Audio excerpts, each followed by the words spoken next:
Okay, today I'm going to be talking about my basil harvest and how what I do with it. So I harvested this basil and I'm going to add chopped up chocolate cherry tomatoes that I got from the Agriculture Expo yesterday, and I haven't tried these tomatoes, so let's see.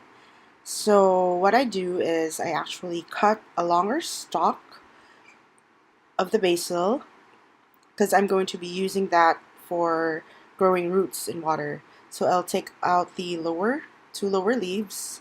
So that's what I'm going to be using for the tomato basil dip.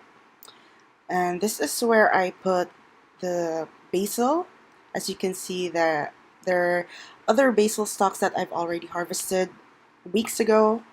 So that's what I do. I put them in a glass bottle of water, and I'm going to leave it there for 2 weeks or to a month, depends on depending on how fast the roots grow.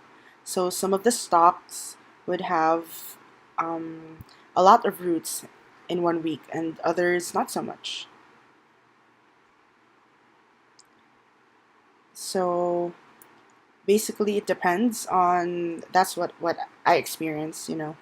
And like this one has some root growth, and this one has a longer root. Um, this one has really short but bushy. So that's what I want to build up to before I put them in soil.